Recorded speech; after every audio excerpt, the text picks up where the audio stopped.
আবার জুম্মার দিনে যখন যায় ঢং কত, সাদা পাঞ্জাবি মনে হচ্ছে কাদের মনে হয় জামাই ঢুকছে মসজিদে, দামি সেন মেরে। আর এই যে ইমাম সাহেব বাইরে খুতবা দিয়েছে, এক জুম্মা থেকে আর এক জুম্মায় যে ব্যক্তি পরিপূর্ণ ওযু করলো, যে ব্যক্তি 2 রাকাত নামাজ পড়লো, ইমামের খুতবাটা মনোযোগ সহকারে শুনলো, এক জুম্মা থেকে আর এক জুম্মা পর্যন্ত তার কি হবে? গোনাগুলো ক্ষমা করে দেওয়া হবে, তাই তো? এই যে হাদিস শুনে রেখেছে, এ আর 5 ওয়াক্ত মসজিদে যায় না, শুধু জুম্মার দিনে দিনে যায়। আর মনে মনে কি ভাবে?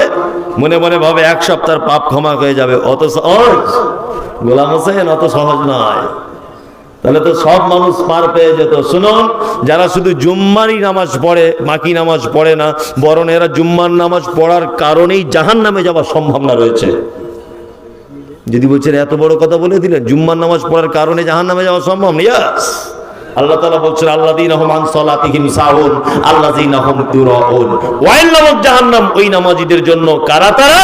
আল্লাহ তাআলা বলছেন যারা নামাজে অমনোযোগী। 2 ইউরাউন, যারা লোক দেখানো নামাজ পড়ে। আপনি জুম্মার দিনে শুধু যান মানে আপনি লোক দেখানোই নামাজ পড়েন। মুয়াজ্জিন 5 বার মসজিদে ডাকলো, একবারও আপনার যাওয়ার টাইম হলো না, অথচ আপনি জুম্মার দিনে চলে গেলেন। আল্লাহর নবী সাল্লাল্লাহু আলাইহি ওয়াসাল্লাম সালাতের ব্যাপারে বলতে গিয়ে একটা মারাত্মক হাদিসের ভিতরে কথা রয়েছে।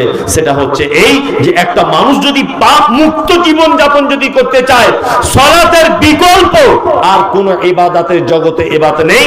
আল্লাহর নবী সাল্লাল্লাহু আলাইহি ওয়াসাল্লাম বলছেন, কি বলছেন? তোমার বাড়ির সামনে, তোমার বাড়ির সাইডে একটা পুকুর বা একটা কূপ বা একটা নদী যদি থাকে, তুমি সেই নদীতে যদি 5 বার যদি তুমি গোসল করো, তাহলে কি তোমার শরীরে একটাও ময়লা কি থাকতে পারে? সাহাবীরা বলছেন আল্লাহর নবী এটা কখনোই সম্ভব নয়। বিশ্ব নবী তখন বলছেন, শুনে রেখে দাও, কোন লোক যদি দিনে 5 ওয়াক্ত সালাত আদায় করে, তাহলে তার একটাও পাপ থাকবে না। জোহরের সময় পাপ করেছেন, আসরের নামাজে চলে যান, মসজিদে গিয়ে নামাজ পড়ার পরে একা একা 2টো হাত তুলে আল্লাহকে ডেকে বলুন, আল্লাহ আমি পাপ করেছি, তুমি আমার পাপকে ক্ষমা করে দাও।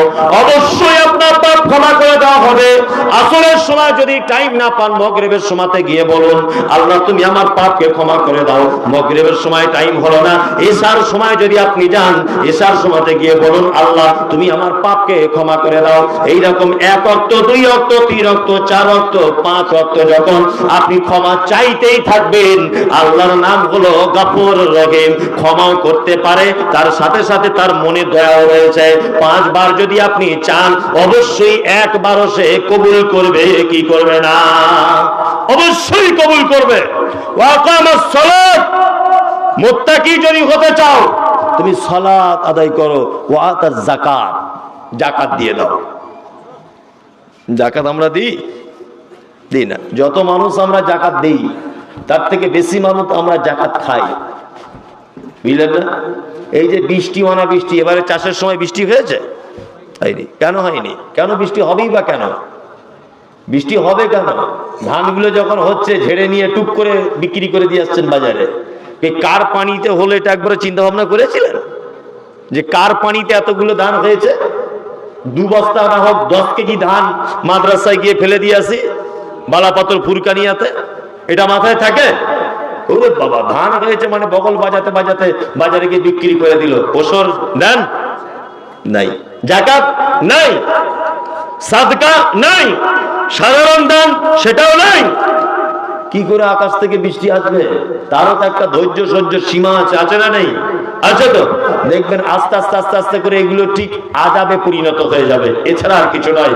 আল্লাহ সুবহানাহু ওয়া তাআলা বলছেন, ওয়াল মুফুনা বিআহদিহিম ইযা আহাদ, যারা নিজেদের অঙ্গীকারে, নিজেদের ওয়াদাকে যারা রক্ষা করে। কালকে প্রোগ্রাম করছিলাম এক জায়গাতে, ওখানে একটা প্রশ্ন করা হয়েছিল যে মসজিদে জমি দান করেছে, ওয়াদা করেছে, তারপরেও সে জমি দিতে চায় না। আপনাদের এদিকে এরকম আছে? অনেক গ্রামে নাই? আচ্ছা, অনেক লোক আছে জলসাতে হাত তুলে দিচ্ছে, আমি 50,000, আর মৌলভী সাহেব এমন দোয়া করছে মনে হচ্ছে জান্নাতের জায়গা নাই, ওকে মনে হয় ঠেলে ঢুকিয়ে দিচ্ছে আর কি, এরকম একটা ব্যাপার, তাই না? ওকে ঠেলে সবাই সাইড দাও, 50,000 দিয়েছে, 200-500 যারা দিয়েছে সবাই সাইড দাও, 50,000কে ঢুকিয়ে দিয়ে আছে আগে, এমন দোয়া করে দিচ্ছে। জি ধারে, নগদে নয়, ধারে। মসজিদের কমিটির লোক ওর বাড়িতে গিয়ে গিয়ে 4-5টা জুতা ছিঁড়ে গেছে, টাকা আদায় করতে পারে না। এরকম লোক আছে আপনাদের দিকে? এটা হচ্ছে মুনাফিকের সব থেকে বড় লক্ষণ। ইজা ওয়াদা আখলাফা, যারা ওয়াদা করে খেলাপ করে। মসজিদ মাদ্রাসার জন্য ওয়াদা করছে, তারপরে কি করে দিচ্ছে? খেলাপ করে দিচ্ছে না। আল্লাহ তাআলা বলছেন, তারপরে রাতে আবার তিনি বলছেন, কি বলছেন? ওয়াস-সাবিরিনা ফিল বাসাই ওয়াজ-যাররাই ওয়া হিনাল বাস, যারা ধৈর্যশীল, ধৈর্য ধারণ করে সুখে দুঃখে এবং যুদ্ধের ময়দানে। আল্লাহ তাআলা বলছেন, কি বলছেন? উলাইকা আল্লাযিনা সাদাকু, এরা হচ্ছে আসল সত্যবাদী। ওয়া উলাইকা হুমুল মুত্তাকুন, আর এরাই হচ্ছে মুত্তাকি। এটা মসজিদের উন্নতি কল্প জলসা, তাই তো? মসজিদের উন্নতি কল্প জলসা। আর 2 মিনিটও লোক থাকবে না, আর টাইম আমার 2 মিনিট। এই একটি লোক আর থাকবে না। দেন টাকাটা দেন। কি বলছিলেন? জি, কি বলছেন? দেন না, দেন। 1000 টাকা একজন দিলেন। 1000 টাকা মসজিদের জন্য একজন দিয়েছেন। ওয়াতাজ যাকাত, দান করুন। মসজিদ এটা আল্লাহর ঘর, তাই তো? মসজিদের আদায় হচ্ছে তো নাকি? তা আপনারা যারা আছেন, আপনারা কিছু করে দেন, আল্লাহর রাস্তায় দেন। জি, আরে মুসাফিরের দোয়া কবুল হয়। মুসাফিরের দোয়া যদি নিতে চান তাহলে দেন। জি, আমি বলেছি 2 মিনিট টাইম, এখন 1 মিনিটও হয়নি। যান, আলহামদুলিল্লাহ। মানে টাকা চাইলে যে এত মানে অ্যালার্জি আছে। আরে অ্যালার্জি নয়, প্রত্যেক গ্রামে জলসা হচ্ছে আর আদায় হচ্ছে। মানুষ বা কত দিবে, এটাও একটা ব্যাপার আছে। সব জায়গা থেকে আসছে না? আসছে। আর একজন ভাই দিয়েছেন 1000 টাকা, ও আগে 2000 টাকা দিয়েছেন। আবার একজন দিয়েছেন 50 টাকা, আবার একজন 1000 টাকা। আল্লাহু আকবার। আর কেউ আছেন ভাই? দেন 1000, 500, 250, যার কাছে যা আছে তাই দেন। শুকরিয়া, দেন। কে আছেন? আল্লাহর রাস্তায় দেন। আরে মসজিদ আল্লাহর ঘর, দেন। 200 টাকা, শুকরিয়া। 50 টাকা, মাশাআল্লাহ, মাশাআল্লাহ, মাশাআল্লাহ। মানুষ শোনার জন্য পাগল। তুমি যা মাইক এনেছো, আর জীবনে তোমার জলসা থাকবে না। এই শেষ। পচা মাইক এনেছো, কথা তুমি গলা ভেঙে যাচ্ছে, কথাই বলা যাচ্ছে না মাইকে। জি, শুকরিয়া।